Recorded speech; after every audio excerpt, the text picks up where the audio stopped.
Hi students, अस्सलाम वालेकुम। हम कार्बोहाइड्रेट की क्लासिफिकेशन डिस्कस कर रहे थे। तो हमने मोनोसेक्राइड और ओलिगोसेक्राइड को प्रीवियस लेक्चर में डिस्कस किया। अब हम डिस्कस करने वाले हैं polysaccharide. Polysaccharide are most abundant and most complex carbohydrate in nature. तो नेचर में ये बहुत ज़्यादा अबंडेंटली प्रेजेंट है और बहुत ही कम्प्लेक्स सब्सटेंस है। कम्प्लेक्स इसलिए है क्योंकि इसमें मोनोसेक्राइड के 100 ऑफ मॉलिक्यूल जो हैं वो कंबाइन होते हैं, उनमें ग्लाइकोसिडिक बॉन्ड बनता है, तो तब जाके पॉलीसेक्राइड का एक कंपाउंड बनता है। Usually branched and tasteless. तो ये जो पॉलीसेक्राइड होते हैं इनमें ब्रांच प्रेजेंट होती है और ये टेस्टलेस होते हैं।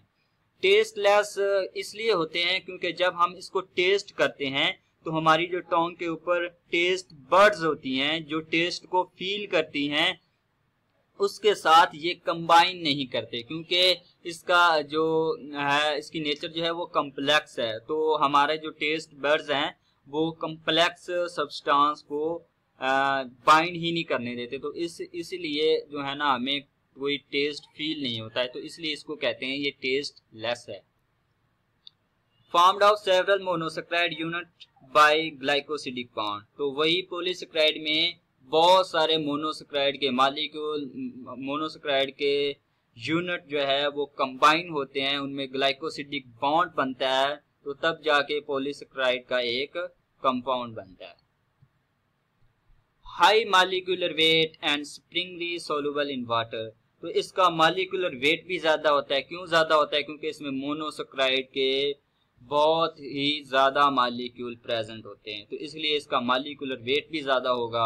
Sprüngli soluble in water. तो वाटर में ये सोलुबल है लेकिन स्प्रिंगली है, मतलब इसको जो ना ये टाइम कंज्यूमिंग है, काफी टाइम लगेगा इसको वाटर में डिसॉल्व होने में। हल हो जाएगा लेकिन इसको टाइम लगेगा। हमें इंतजार करना पड़ेगा कि कब ये सोलुबल होगा। सोलुबल हो जाता है लेकिन इसलिए इसको टाइम कंज्यूमिंग प्रोसेस है। एग्जाम्पल अगर हम देखें, starch, glycogen, cellulose, dextran and agar. Starch जो है ये हमारे अनाज वगैरह में प्रेजेंट होती है।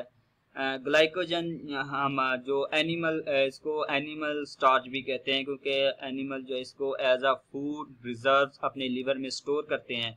सेलुलोज जो है ये वुड और पेपर में प्रेजेंट होती है। डेक्स्ट्रन जो है ये सिंथेटिक होती है और इसको डिफरेंट डाइज वगैरह में यूज किया जाता है।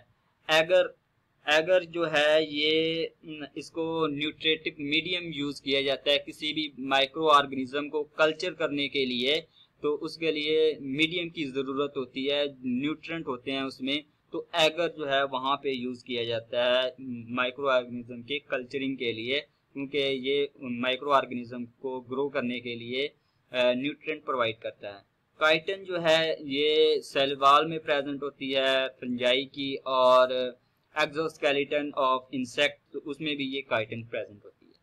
तो ये सभी जो हैं ये पॉलीसेक्राइड की एग्जांपल हैं। सो फर्स्ट ऑफ ऑल हम डिस्कस करते हैं starch. Found in fruits, grain, seeds and tubers. तो ये फ्रूट में पाई जाती है, ग्रेन्स में पाई जाती है, सीड्स में भी पाई जाती है, ट्यूबर्स में भी पाई जाती है। ट्यूबर्स उसे कहते हैं कि प्लांट का स्टेम वाला वो हिस्सा जो जमीन के अंदर होता है उसको कहते हैं ट्यूबर्स। लाइक अगर हम बात करें पोटैटो की, तो पोटैटो जो है वो जमीन के अंदर होता है, तो इसलिए ये ट्यूबर है, तो इसमें भी स्टार्च प्रेजेंट होती है। इसी तरह हम ओनियन की बात करें तो ओनियन भी जमीन के अंदर होता है, तो इसलिए उसमें भी स्टार्च प्रेजेंट होती है और उसको भी ट्यूबर्स कहते हैं। Main source of carbohydrate for animals.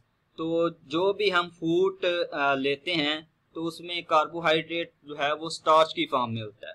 तो जब हम इसको इंजेस्ट करते हैं तो ये हमारी बॉडी में जाती है, हमारे स्टमक में जाती है, तो वहाँ पे ब्रेक डाउन होती है। तो इसकी जो सिंपलेस्ट फॉर्म, जब ये ब्रेक डाउन होती है तो वो ग्लूकोज की फॉर्म में होती है।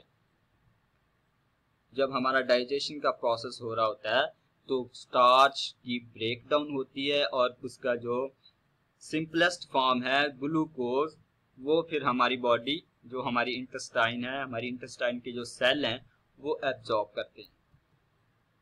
On hydrolysis yield glucose molecule. वही बात, क्योंकि ये पॉलीसेकेराइड है ग्लूकोज का, कि ग्लूकोज के मॉलिक्यूल्स जब एक दूसरे के साथ कंबाइन करते जाते हैं तो स्टार्च बनता है। तो जब इसकी हाइड्रोलिसिस होती है, जब इसमें हम वाटर ऐड करते हैं तो जो है ना ये ब्रेक डाउन हो जाती है, क्योंकि इसमें वाटर ऐड हो जाता है और बॉन्ड ब्रेक हो जाता है और जो मॉलिक्यूल जनरेट होता है वो होता है ग्लूकोज का। Two types of starch are present, तो स्टार्च की भी टू टाइप्स हैं। First is amylose starch have unbranched chain of glucose and are soluble in hot water. तो अमाइलोज ऐसी स्टार्च है जो अनब्रांच्ड होती है और ये हॉट वाटर में सोलुबल है। लाइक अगर हम ये स्ट्रक्चर देखें तो ये अमाइलोज की है, तो इसमें हम देख रहे हैं कि इसमें ग्लूकोज के मॉलिक्यूल एक दूसरे के साथ अटैच हैं लेकिन स्ट्रेट चेन में है, कोई भी ब्रांच इसमें नजर नहीं आ रही, तो इसलिए ये अमाइलोज है और ये अनब्रांच्ड है और ये हॉट वाटर में सोलुबल है। अमाइलोपेक्टिन है branched of glucose and insoluble in hot water, तो ये हॉट वाटर में इनसोलुबल है और इसमें ब्रांच प्रेजेंट रहती है। लाइक अगर हम इसकी ये देखें स्ट्रक्चर, तो इसमें ग्लूकोज के मॉलिक्यूल एक दूसरे के साथ चेन में कंबाइन है लेकिन इसमें एक ब्रांच भी हमें नजर आ रही है, ये ब्रांच नजर आ रही है, ये जो है ये ब्रांच्ड है, तो इसलिए इसको कहते हैं अमाइलोपेक्टिन और इस ब्रांच की वजह से ये हॉट वाटर में भी सोलुबल नहीं है, ये किसी भी वाटर में सोलुबल नहीं होगी। Next, starch give blue colour with iodine, जो जब हम किसी स्टार्च का सॉल्यूशन बनाते हैं तो उसमें अगर हम आयोडीन ऐड करें तो जो स्टार्च का कलर हो जाता है वो हो जाता है ब्लू। नेक्स्ट है ग्लाइकोजन, आल्सो एनिमल स्टार्च, तो इसको एनिमल स्टार्च बोलते हैं। एक तो स्टार्च है ना आम, लेकिन ग्लाइकोजन को दूसरा नाम से जो बुलाया जाता है वो है एनिमल स्टार्च। वो इसलिए क्योंकि ये हमारी बॉडी में as a food reserves, as a energy reserves हमारी बॉडी में स्टोर होती है। Chief form of carbohydrate stored in animal body, तो जब हमारी बॉडी को कोई भी फूड मिल रही होती है, लाइक ग्लूकोज हमारी बॉडी ने स्टार्च को यूज किया तो वो आगे हमारे जो स्टमक में ब्रेक डाउन हुई ग्लूकोज में कन्वर्ट होगी, तो ग्लूकोज जो है हमारी इंटेस्टाइन एब्जॉर्ब करेगी और ग्लूकोज की कंसंट्रेशन ज़्यादा है तो वो हमारी बॉडी में जाके ग्लाइकोजन में कन्वर्ट हो जाएगा और ग्लाइकोजन जो है वो हमारे लीवर में जाके स्टोर हो जाएगा। लेकिन जब हमें कोई फूड नहीं मिलती तो हमारी बॉडी को एनर्जी की ज़रूरत है और ग्लूकोज लेवल जो है वो कम हो गया है हमारी बॉडी में, तो फिर क्या होगा कि जो लीवर में ग्लाइकोजन स्टोर है फिर लीवर जो है इस ग्लाइकोजन की ब्रेक डाउन करेगा और ग्लूकोज जनरेट करेगा और ग्लूकोज की फिर फर्दर ब्रेक डाउन होगी तो वो हमें एनर्जी प्रोवाइड करेगा। तो इसलिए इसको chief form of carbohydrate store in animal body, तो बॉडी में स्टोर करने के लिए इसलिए इसको यूज करते हैं। abundantly found in liver and muscles so it is found in all animal cells, तो ये तमाम एनिमल सेल्स में प्रेजेंट होती है। कहाँ पे ज्यादा ये स्टोर होती है? लिवर में और मसल में।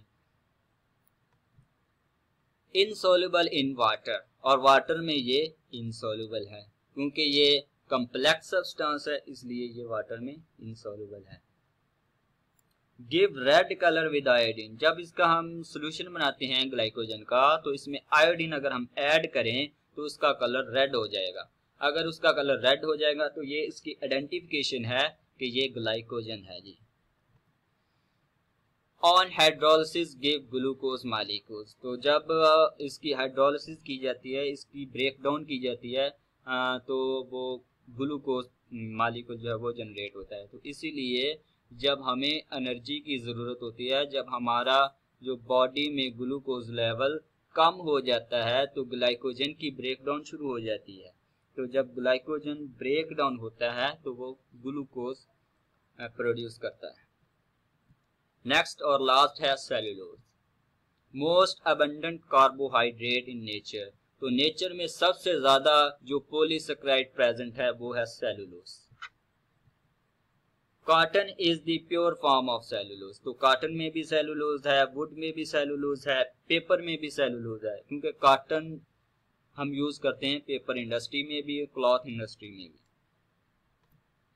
इनसॉल्युबल इन वाटर, तो ये भी वाटर में इनसॉल्युबल है।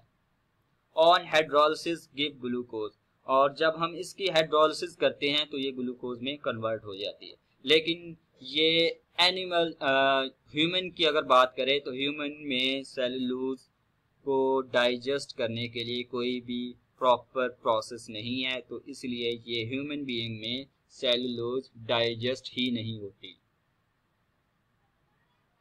Not digested by human digestive system, क्योंकि ये बहुत ही ज़्यादा कम्प्लेक्स सब्सटेंस है, तो इसके लिए हमें कोई इंजाइम की ज़रूरत होती है। सेलुलेज इंजाइम है, तो वो हमारी बॉडी प्रोड्यूस ही नहीं करती, तो इसलिए सेलुलेज में जो है ना वो हमारी बॉडी में डाइजेस्ट नहीं होता। But in herbivore digest it due to the presence of microorganism in the digestive tract which released cellulase enzyme। तो हर्बीवोर में सेलुलोज डाइजेस्ट हो जाती है। आपने देखा होगा हर्बीवोर्स में कैटल हैं, तो कैटल जो है ना सेलुलोज प्लांट्स को कंज्यूम करते हैं, तो उसमें सेलुलोज होती है, तो सेलुलोज को वो इजीली डाइजेस्ट करते हैं। वो क्यों करते हैं? क्योंकि उसके स्टमक में माइक्रो ऑर्गेनिज्म बैक्टीरिया वगैरह वो प्रेजेंट होते हैं, तो वो सेलुलोज जो है वो रिलीज करते हैं, सेलुलेज इंजाइम है वो रिलीज करते हैं इसके स्टमक में। तो ये सेलुलेज जो है सेलुलेज इंजाइम ये सेलुलोज की डाइजेशन में इन्वॉल्व होता है, तो इसलिए हर्बीवोर में सेलुलोज जो है ना वो डाइजेस्ट इजीली हो जाता है due to the presence of microorganism in digestive tract. So आज का हमारा टॉपिक जो है वो एंड हो गया है। पॉलीसेकेराइड और हमारे कार्बोहाइड्रेट की क्लासिफिकेशन भी कंप्लीट हो गई है। अगर आपको कोई कंफ्यूजन है तो आप कमेंट सेक्शन में हमें बता सकते हैं, और अगर आपको कोई और टॉपिक समझ नहीं आ रहा तो वो भी आप बता सकते हैं। अगर आपको ये लेक्चर पसंद आया तो इसको अपने दोस्तों में शेयर करें, हमारी वीडियो को लाइक करें और हमारे चैनल ज़ू बायो को सब्सक्राइब करें। Thank you.